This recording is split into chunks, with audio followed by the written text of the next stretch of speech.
6 മാസം മുൻപ് വി.സി. ഉദ്ഘാടനം ചെയ്ത കേരള യൂണിവേഴ്സിറ്റി കാര്യവട്ടം ക്യാമ്പസിന്റെ പ്രധാന കവാടം മന്ത്രി ആർ. ബിന്ദു വീണ്ടും ഉദ്ഘാടനം ചെയ്യുന്നത് വിവാദത്തിൽ.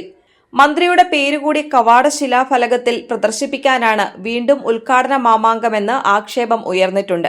കഴിഞ്ഞ സ്വാതന്ത്ര്യദിനത്തിൽ Kerala VC. Doctor Mohanan Kunnummel doctor Radhakrishnan tower എന്ന് നാമകരണം ചെയ്ത് പ്രധാന കവാടത്തിന്റെ ഉദ്ഘാടനം നിർവഹിച്ചിരുന്നു.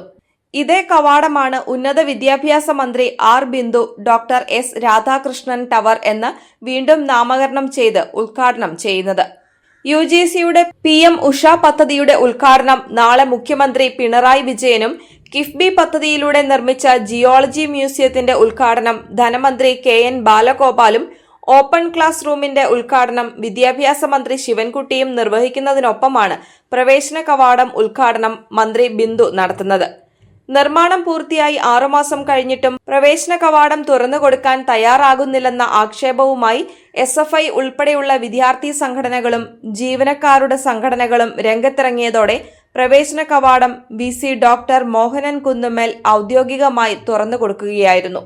ക്യാമ്പസിന്റെ പ്രധാന കവാടത്തിന്റെ പൗരാണികത നിലനിർത്തുന്നതിന് ഡോക്ടർ സർവേപ്പള്ളി രാധാകൃഷ്ണന്റെ പേരിലുള്ള ശിലാഫലകം മാത്രമേ പ്രദർശിപ്പിക്കാവൂ എന്നതിന്റെ അടിസ്ഥാനത്തിൽ മറ്റൊരു ഉദ്ഘാടന ഫലകം വി.സി. ഒഴിവാക്കുകയായിരുന്നു. 1963 കാര്യവട്ടം ക്യാമ്പസ് ഉദ്ഘാടനം ചെയ്ത മുൻ രാഷ്ട്രപതി ഡോക്ടർ എസ്. രാധാകൃഷ്ണന്റെ പേര് കൊത്തിയ ശിലാഫലകം മാത്രമാണ് ഇപ്പോൾ പ്രവേശന കവാടത്തിൽ പതിച്ചിട്ടുള്ളത്. Campus gate doctor S. Radhakrishnan ടവറായി പ്രഖ്യാപിച്ചിരുന്നു.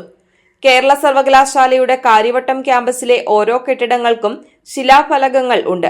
ചടങ്ങിൽ പങ്കെടുത്ത അതത് കാലത്തെ മന്ത്രിമാരുടെയും ഗവർണർമാരുടെയും വി.സിമാരുടെയും പേരുകൾ അതിൽ കൊത്തിവെച്ചിട്ടുമുണ്ട്. എന്നാൽ 1963 സെപ്റ്റംബർ 30 അന്നത്തെ രാഷ്ട്രപതിയും പ്രമുഖ ദാർശനികനുമായ ഡോക്ടർ രാധാകൃഷ്ണൻ സ്ഥാപിച്ച ശിലാഫലകം യൂണിവേഴ്സിറ്റി എഞ്ചിനീയറിംഗ് യൂണിറ്റിന് പിന്നിൽ ഉപേക്ഷിച്ചിരിക്കുകയായിരുന്നു. വർഷങ്ങൾ കഴിഞ്ഞിട്ടും അത് സ്ഥാപിക്കാനായി ഒരു കെട്ടിടമോ ഒരിടമോ സർവകലാശാലയ്ക്ക് കണ്ടെത്താനായില്ല. 1963 കാര്യവട്ടം ക്യാമ്പസിലെ നിലവിലെ ഗാന്ധി ഭവനിൽ ചേർന്നാണ് ഡോക്ടർ രാധാകൃഷ്ണൻ ശിലയിട്ടത്. കേരള സർവകലാശാലയുടെ രജത ജൂബിലി ആഘോഷങ്ങളുടെ ഭാഗമായായിരുന്നു ശിലാസ്ഥാപനം.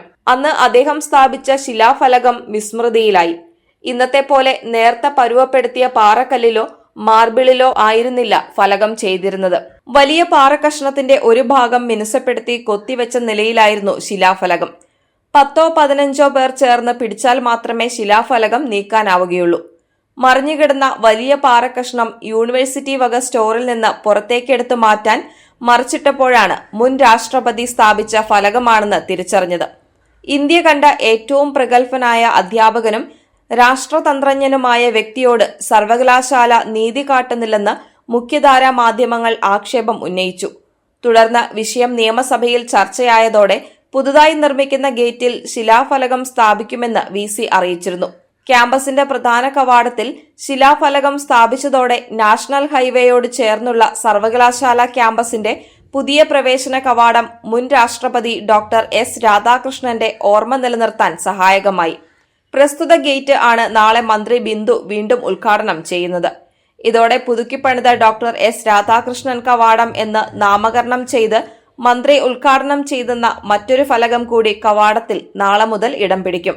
പുതുക്കിയ കവാട ഉദ്ഘാടനവും നാമകരണവും മന്ത്രി വീണ്ടും നിർവഹിക്കുന്നത് മന്ത്രിയുടെ പേര് പതിച്ച ഫലകം കൂടി മുഖ്യ കവാടത്തിൽ സ്ഥാപിക്കുന്നതിനാണെന്നും ഡോക്ടർ എസ്. രാധാകൃഷ്ണന്റെ പേരിലുള്ള ശിലാഫലകത്തോടൊപ്പം മറ്റൊരു ഫലകം കൂടി കവാടത്തിൽ പതിക്കുന്നത് ഒഴിവാക്കേണ്ടത് ക്യാമ്പസ് കവാടത്തിന്റെ പ്രൗഢി നിലനിർത്തുന്നതിന് അനിവാര്യമാണെന്നും ചൂണ്ടിക്കാട്ടി save university campaign committee Kerala വി.സിക്ക് നിവേദനം നൽകി.